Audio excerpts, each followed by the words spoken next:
how to get back to fitness postpartum.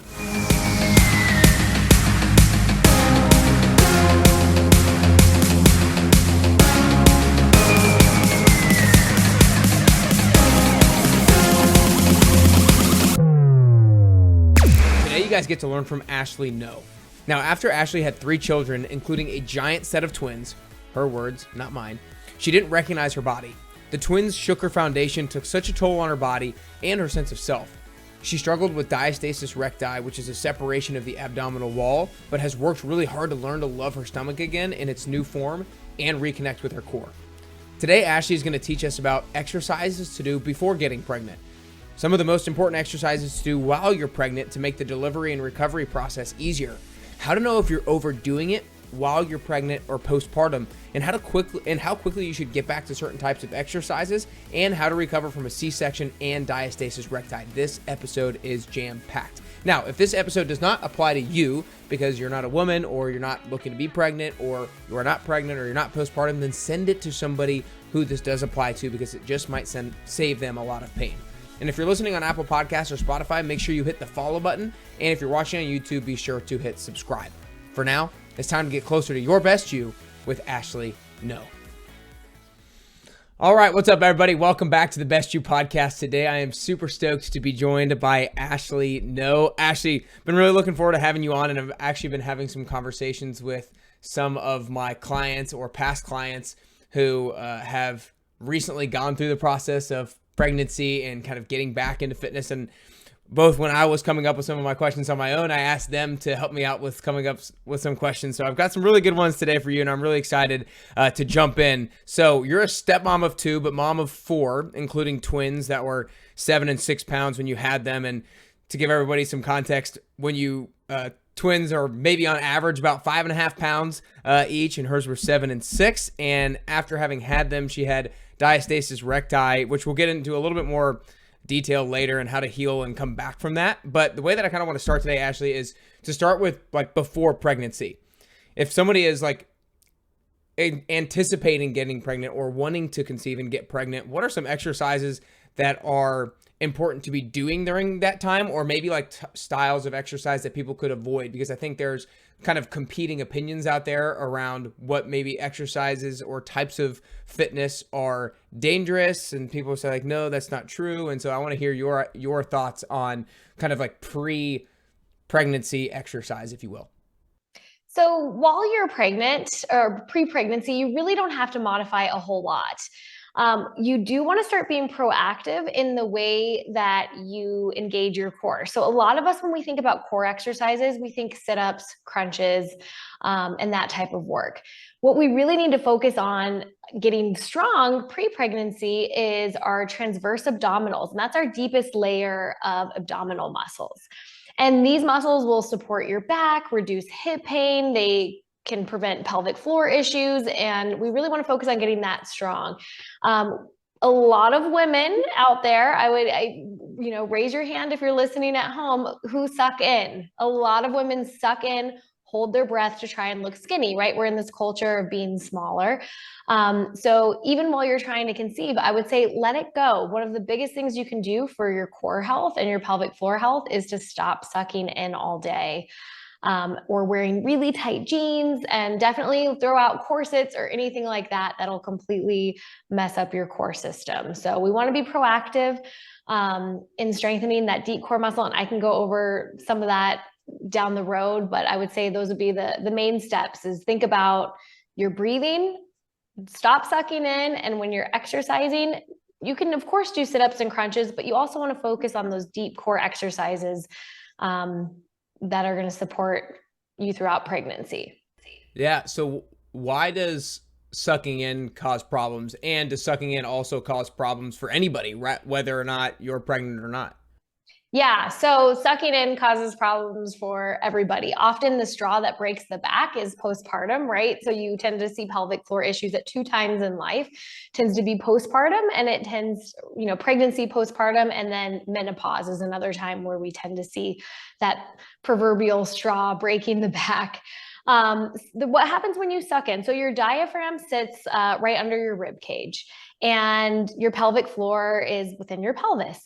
And if you think about it almost like a piston on a train, or like one bowl is upside down and your pelvic floor is the bowl that's right side up. They work together. So when you breathe in, your diaphragm flattens and pushes air down, and this helps to relax your pelvic floor. And then when you exhale, everything recoils. We want this system to work. If you are sucking in at the belly button, now imagine like tightening something really tight around that area. You're not going to be able to inhale fully and exhale fully. So your pelvic floor will never completely relax. And when you have a pelvic floor that can't relax, we often hear Kegels, Kegels, you need to have a tight pelvic floor, but a tight pelvic floor actually can cause a ton of problems.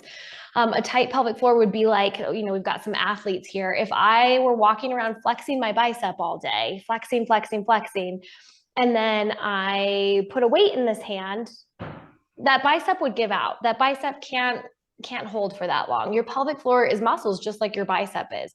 And so if you're not able to deeply inhale and relax that muscle, which is your pelvic floor, it's a bowl of muscles, eventually it's going to give out. It's going to be like, hey, I can't work under this load all day. So a lot of people think like, oh, I'm leaking, or I'm having back pain, I'm having these issues, I must need to strengthen my pelvic floor.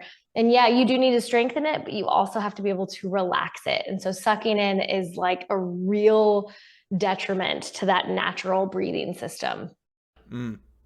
Gotcha. So let's transition into while you're pregnant. Are there things that you should, what are specific, I know there are things, what are specific exercises and or things that people should be doing to make like the labor easier and or make recovery easier and less pain-free and stuff? Yeah. So obviously, if you can keep up with exercise during pregnancy, that is so beneficial. There are so many benefits for both mom and baby. Now, is it detrimental if you don't? No, I don't ever like to make women feel guilty. During pregnancy, we often feel like a heaping pile of garbage. And so if you can't, or if you have medical complications, it's not the end of the world. There are definitely some benefits of staying active during pregnancy. It can shorten labor. It even has shown like, brain patterns in the baby's heart rate and APGAR scores can be improved from working out during pregnancy. So many benefits for both mom and baby.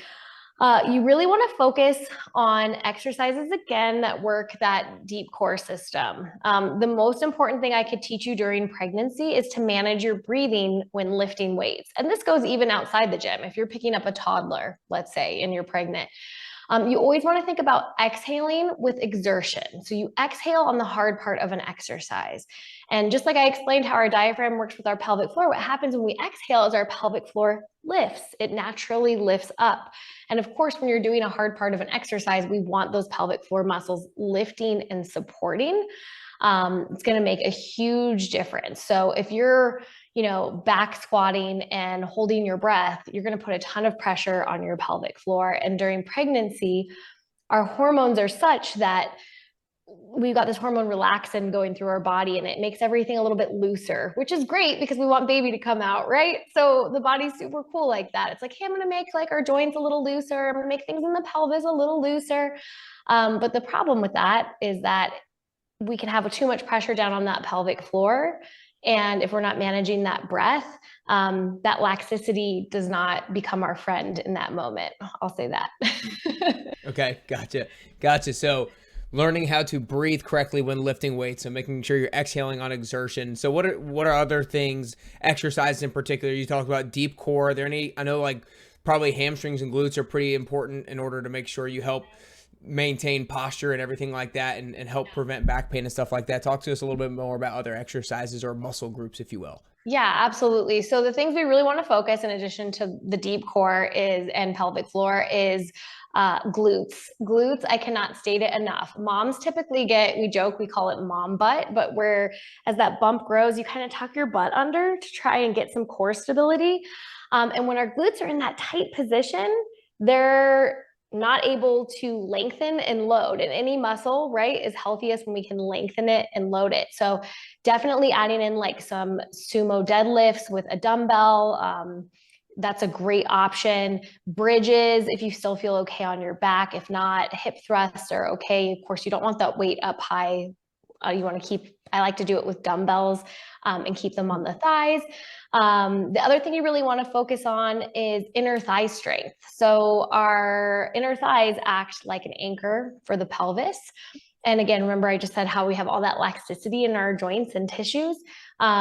We want to make sure that we've got that pelvis anchored, if you will. So we focus a lot in my program on inner thighs, glutes, and deep core. That's kind of like the trifecta of reducing pain and having a pregnancy where your body feels like it's doing what it should. And then of course, postpartum, we want to set ourselves up for a really healthy postpartum. And if you're in that pattern of gripping your butt and holding it tight, that's going to carry over to postpartum. So as much as we can prevent that during pregnancy and keep our mind connected with those important muscles, it's a real benefit. Yeah, just real quick on the inner thigh, you're talking adductor muscles. Are you talking doing things like maybe like ball squeezes with your knees, things like lateral lunges and stuff like that?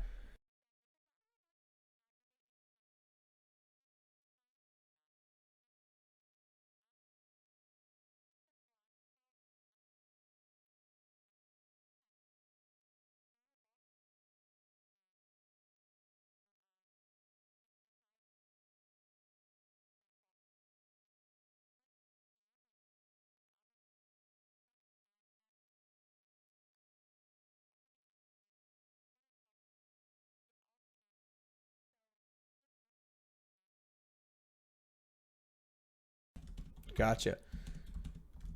That's awesome. That's awesome. I think as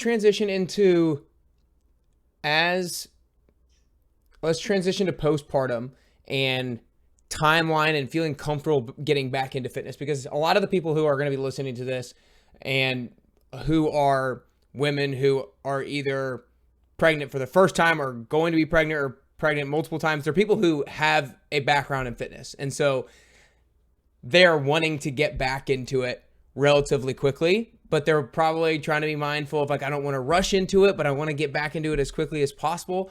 What are your recommendations when it comes to timelines slash like how you should feel before going back into it? It is so hard. So, firstly, I want to acknowledge as an athlete mom myself how desperately I wanted to be able to just hit that ground running. And I did. And I caused a host of problems because I didn't know better, which is why I do what I do now. So, you really want to take it easy at first. We all know that. We want to listen to our body. I can tell you all of the boring basics there. But one thing you can start doing right away, like as soon as you feel up to it, is deep core breathing. So you're going to inhale through your nose, let that breath go down into your body, relax pelvic floor. And then as you exhale, you're going to lift your pelvic floor, draw your pelvic floor in and up, draw belly button in and up. And you can start connecting with these muscles literally as soon as you feel up to it. So practice that breathing. What that's going to do is that's going to rewire your mind with that muscle.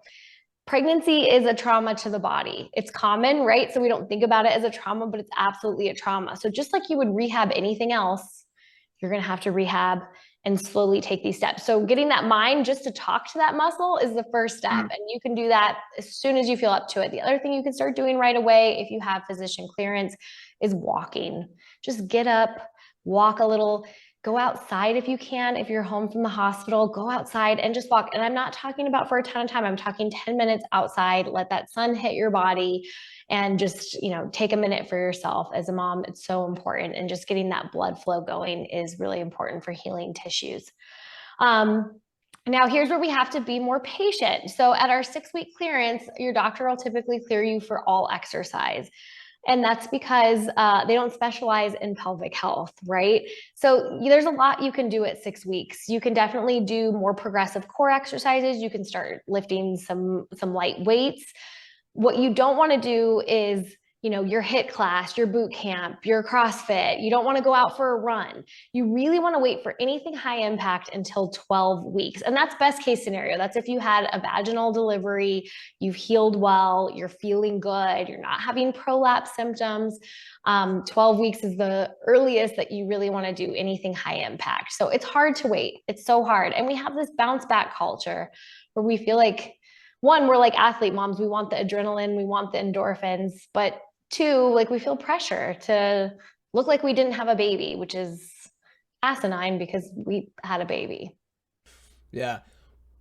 I'm curious, you've had four. What do you do when after you've had a baby and you go back to everyday life, and 6 weeks you want to keep it easy, 12 weeks you want to hold anything high impact, but you're trying to like live your everyday life and like pick your kids up, move them around, do things around the house. Like, what are some ways that you've navigated through that so that you don't overdo it, but you still get the things done that you need to have done? Yeah, I mean, asking for help, right? That's first and foremost. We're terrible about that as women. I think saying, like, hey, I need some help, that can go a long way. So don't be afraid to ask for support. Baby wearing can be really helpful in those early days so that you have some free hands and you can still get things done. You do want to be mindful while you're baby wearing of posture, right? We can get in that butt tucking pattern that we were just in pregnancy when we're baby wearing, and it could really make our low back ache, things like that. So being mindful of your posture as much as you can, it's really hard to do. So basically, motherhood is like the only time where your core is completely obliterated. And we're like, oh, hey, you have to carry this heavy car seat and pick up your toddler and bring in the groceries. And so it is hard. So ask for help in the very early days. If you don't have help, take breaks as often as you can. One thing I recommend doing is putting your feet up into a gravity assisted position. So put your feet up on a couch, your back's on the ground, or even prop some pillows under your feet. This can be really good for your pelvic floor just to give it a break from gravity. So if you're feeling heaviness and achy postpartum and you're doing all of these things, just taking a couple minutes to put those feet up and get in that position where you've got gravity as your friend instead of your foe can go a Yep. long way. Gotcha. So I want to make sure that people understand maybe some things that they might recognize if they are overdoing it when it comes to maybe exercising during pregnancy or coming back out of pregnancy. Are there certain signs that people can start to realize that, hey, you're pushing it a little bit too much while you're pregnant, or postpartum, hey, this is actually not good, you're coming back a little bit too early? What are some things that people might be able to notice that say like, hey, you're overdoing it right now? Yeah, our bodies are so cool because they 100% tell us when we're overdoing it. Now, the problem that we have, especially again, we're athlete moms here, is we don't listen because we were trained not to listen to our body. But signs that you can watch out for and actually listen to and know that it's not normal and we don't want to push through it is leaking. If you're leaking at all, I don't care if you're doing double unders or what you're doing. Like if you are leaking, it's your body saying, hey, we're not managing pressure well. The other thing is to look out for diastasis recti. So we talked a little bit about that at the beginning, but that's where you have a thinning of the connective tissue between your six-pack abs, so between your rectus abdominis. And what you'll see if you have too much core pressure happening is you'll see a little dome or ridge popping out.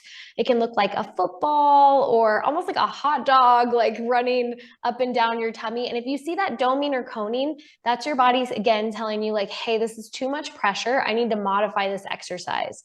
Also, if you feel heaviness, a lot of women end up with prolapse postpartum. So that's where things descend lower than they normally like to be. And if you're feeling that heaviness from a prolapse, that's another sign that you're just pushing it too hard with that exercise. We often think that these side effects are just normal and we need to push our way through them, but it's your body actually saying like, hey, hold up. One really key point of this though is you can modify. Like it's not that it's off limits forever. It's not like you can never do the core exercise that is causing that doming in your tummy. It's not like you can never jump rope again if you're leaking. It's just that we got to manage things to get you to that point, which means we have to train for it. We have to progress you there so that you're asymptomatic when you're doing those exercises. Gotcha. We've talked a lot about deep core muscles and the importance of pelvic floor training. And I know that a lot of women will go to pelvic floor specialists and get specific exercises and training and rehab and such from them. What are some things that if people are like, I want to try to prevent having to go to a pelvic floor specialist, what can I do at home, either before pregnancy, while I'm pregnant, postpartum, to prevent having to go see a specialist? Yeah. First of all, I would say anybody who can go see a specialist, whether you have problems or not, like you'll learn so much about your body. It is worth 1 or 2 visits. Why it's not standard in our medical system is beyond me, because it really is. Like anybody who wants to have a child, or even not, like athlete moms, I think there's some stat, and don't quote me exactly on this, like 40% of women who are, or girls who are athletes who've never even had children, leak. It's particularly prevalent in the gymnastics population. So really common. Like it's okay. No shame. It's great if you could see it. A pelvic floor PT. Now, if you want to do stuff at home to be proactive, that's great too. And I'm here for you. That's like where I specialize, right? I have a home fitness program. It's completely built around this. The most important thing we can do is managing pressure, right? So we're not going to hold our breath when we're lifting weights. We're taught to do that, Valsalva. Now, if you're lifting like a 1 rep max back squat, you're absolutely going to brace your core differently. But I would also say like risk versus reward. Are you competing? Because if you're not competing, let's maybe go for like a 5 rep max on that lift and breathe differently so that we're benefiting our body.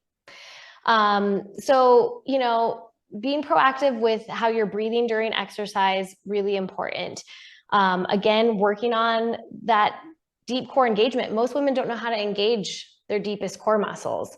Most sports, we're very rectus dominant. We use those 6-pack muscles, and we don't even know how to engage with those deep core muscles. And it really is your superpower. So the reason I keep talking about it is it'll take like whatever athleticism you have, and it like supercharges it. Men have transverse abdominals too, and they need to know how to use it as well. So tell everybody, how do you engage those deep core muscles? So it's that breathing pattern I was talking about, and I'm going to try to explain it knowing that not everybody can see me, but you guys are listening. So if you were to take your hands and place them on your rib cage, make you do this too, Nick. Put your hands on your rib cage. You're going to inhale deeply down into your body. So inhale. You should feel your ribs expand open like an umbrella, and that overflow go gently down into your tummy. As you exhale, you're going to lift your pelvic floor like a Kegel. For guys, you're going to think about like pulling your balls up. I know that sounds weird, but and then you're going to pull your belly button in and up, almost like you're getting in a cold pool and it's really cold. Can you feel those muscles like pulling in? Yeah. Yeah, that's your body's natural corset, and it's a badass muscle. It runs literally from sternum down to pubis and all the way around your back. So it is a giant abdominal muscle. It acts like a corset or a brace for the body. And if you can learn how to get this muscle strong, like you will have so much more stability in your lifts.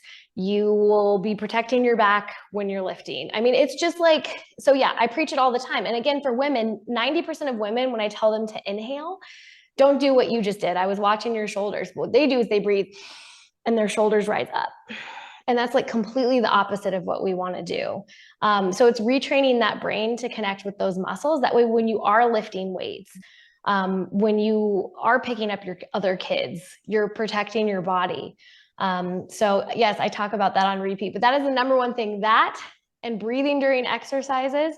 And then of course, just getting your body as strong as it can be. I think a lot of times women, like we want to shrink ourselves and be small, be toned, want to be toned. And I'm like, oh no, guys, like let's get really strong, especially if you want to prevent pelvic floor issues. Like if we can get those glutes strong, let me tell you, that pulls that little sacrum at the bottom of your spine like into position, which helps align your pelvic floor. So get that booty thick. Like we're here to get strong, you know, we're not here to shrink ourselves. I love it.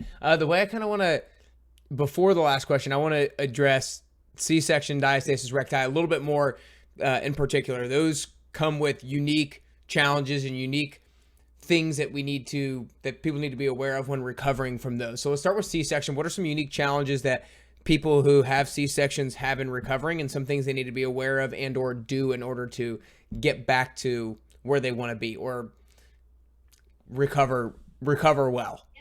Yeah, so I'm a C-section mom myself, so this one's near and dear to me. First of all, it's a major surgery. Okay, so like, yeah, 1 in 3 pregnancies ends with a C-section, but you got to rehab it like it's a major surgery, because it is 100% a major surgery. First things first, you want to take it really easy. So we talk about like that 6-week mark, that 6-week clearance. It might take you a little bit longer before you're getting back into things. You might also have additional muscle weakness. So reconnecting the mind with the muscle is a whole other thing for C-section moms, because we have had those nerve endings literally cut. So it's going to take extra time. So my first tip is be patient with yourself in all the ways. It's going to take you a hot minute to find those abs again. That's okay. The second thing is, after your 6 weeks and after your scar has fully healed, you want to start doing scar massage. You're going to start by doing it around the scar and eventually on the scar. The reason we want to do that is scar tissue is like sticky spider webs, and it sticks to everything. And it can cause a whole host of problems. So I see a lot of moms who are like, I'm having shoulder pain or I'm having hip pain. And it turns out that it's actually like pulling and limitations from that C-section scar. So getting mobility around that scar is huge for the athlete mom. And it's pretty gross to do it. You're going to be like, oh, like there's a whole mental barrier to doing that scar massage, but really important to do that. And then again, just easing in. It might take you a little bit more time, and that is 100% okay. Gotcha. And then let's go to diastasis recti. If people know that that is what they've experienced, like right after pregnancy, what are some of the unique challenges and things they need to be aware of, or unique things that those women postpartum should be doing? Yeah. So 100% of women are going to get diastasis to some degree during pregnancy, right? So just to explain, just in case people don't know, so that's like where those six-pack muscles are separating. I'm using air quotes over here. It's actually a thinning of the tissue that goes between them. So nothing's actually separating, but you can look pregnant for a long time. A lot of women report having back pain. They're not necessarily connected. I think anecdotally that they are connected, because when your core is weak, you're more likely to have back pain. When you have this condition, you don't want to just jump straight into sit-ups, crunches, planks, knees to elbows, toes to bar, any of those flexion exercises.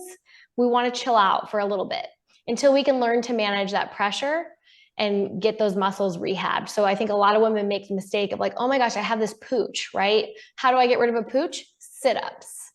And it's completely the opposite of that. We really want to avoid those high flexion exercises. The other thing that you might want to modify, and every case is individual, so I'm giving blanket statements for the listeners, but of course, listen to your body. And like I said, if you see that doming or coning, that's your body telling you in that moment it doesn't like that exercise. But planks, like that fully prone position, you might want to add some elevation. So I typically will have moms start off on a wall, and then we'll move down to like a high counter or a box, and then eventually down to like a step stool level, and then down to the ground. What we're doing is we're taking some gravity, some pressure off of that connective tissue that's already thin and stretched and a little bit angry in the moment, and just changing that position. So you're still working the core muscles, but in a little bit of a gravity-friendly position. And eventually, like I said, you'll be able to get lower and lower and stronger and stronger. And the other thing I recommend if you've got diastasis is either record yourself, look in a mirror, like watch your tummy and see what's happening. If you see that doming or coning, try that exercise again, modifying it in a different way, or try your breath again. Sometimes just that pressure management that I keep talking about is all we need to do the same exercise, but better. Gotcha. That's good. That's good. Well, before getting into the last question, Ashley, I just want to acknowledge you for you being able to take your pain and turning it into like your passion with helping people overcome the common issues that they face after undergoing a massive trauma to their body or a massive surgery to their body, because I know it's such a difficult and vulnerable and oftentimes once in a lifetime or just a few times in a lifetime experience that a lot of people don't have a lot of knowledge about, a lot of people are scared about. And for you to be able to really take your own experiences and help other people navigate their experiences more gracefully is awesome. And I know that thousands and thousands of people have learned from you and benefited from your advice. So I just want to acknowledge you for all the work that you've done. Thank you so much. I mean, I feel like it's my calling, it's my passion, and I just love what I do. I mean, the results, the ability to, like, why we weren't, it's how I got into this. I was like, why aren't we helping women? I mean, I literally was like, I have to figure this out because we deserve better. And it's been pretty powerful to change some lives. So thank you for acknowledging that. Yeah, of course. Well, she mentioned it just briefly, but you guys need to make sure if you're a woman who wants to feel strong again, whether you're pregnant or you're newly postpartum or you've been a mom for a lot of years, then she's got a program for you on her app. Her app is called the SLAM app. SLAM is an acronym for Strong Like a Mother. And obviously some of the things that we talked about today, if you're postpartum and you're looking to heal your core and pelvic floor, then this is definitely an app that you need to go check out. So the app is called her SLAM app. You can find her on Instagram at GetMomStrong. She's also on TikTok and YouTube, and got her website, getmomstrong.com as well. But we'll have all that stuff linked up in the show notes. Anything else that you want to, any other good place that people should learn to connect with you? No, that you nailed it. I just want to say, like, I love speaking to this audience because you guys are like literally who I built this program for. I just really felt like there was nothing for the athlete mom who wanted to sweat and get endorphins and actually like work out her body in a functional way and also heal her core and pelvic floor. And that's why I created this, was because I was like, us moms who want to like actually, we don't want to just sit there and do core breathing exercises all day. We want to lift and get strong. So thank you for having me, because I just am so passionate about this topic. Hell yeah. I love it. I love it. Y'all go check out the SLAM app. Last question, Ashley, is a hypothetical question, but if there are only 3 healthy habits that you could do for the rest of your life, for whatever reason, you could only choose 3, and this was it, what are the 3 healthy habits that you would choose to do for the rest of your life? Oh man, water, drink water, lots of water. I think oftentimes we're dehydrated and we don't even know it. 2, get outside every day. I don't care what you do. If 10 minutes, go outside, get some fresh air. We sit behind our computers all day. It's too much. And the 3rd thing is like freaking laugh. I think that's like more important than anything else. Find somebody who makes you laugh. We have to be able to let our hair down. We all work too much. I work too much. You probably work too much. We got to laugh. Yeah, that's awesome. Man, those are 3 great things. Well, Ashley, this was awesome today. Y'all make sure you go follow her on Instagram at GetMomStrong. You check out her SLAM app if you feel like that's a good option for you, which it probably is for a lot of you guys. But other than that, Ashley, today was awesome. I know a lot of people learned a lot. Hopefully they took notes and can apply it and allow them to navigate their pregnancy and postpartum more gracefully. That was all we got today. Appreciate it. Awesome. Thank you so much. That interview was awesome, and I hope you guys feel like you got a lot of value from it and took some notes from it. Now, if you're a former high school and or college athlete, and maybe that was 5 years ago, and maybe that was 25 years ago, but if you're a former athlete and you've fallen out of form, like you're not as fit as you once were, you struggle to eat healthy and make good decisions consistently in the nutrition department, then the 10-week transformation is for you. Start 2024 off right by joining the 10WT that starts January 22nd and goes until March 28th. You can go to nickcarrier.com/10WT to sign up today. Some of my biggest takeaways today from Ashley were the following. Women, be patient. I know it's easier said than done, and I know I don't have street cred in this department, and I'm not pretending to, but Ashley does. This is a major trauma and possibly surgery for some of you that's happening to your body. So be patient with yourself and recognize the severity of the situation. Number 2, don't rush into it. Give yourself at least 6 weeks postpartum to do anything. And then don't jump into high intensity stuff right away. Get in touch with your deep core muscles through doing a lot of breathing exercises. And then 3rd, if you are pregnant, be proactive with strengthening your core and your glutes if you feel up to it. It will definitely help. Y'all, pregnancy is a unique and vulnerable experience. Treat yourself with care and be smart and strategic with your fitness before, during, and after, and it will go a long way in helping you get closer to your best.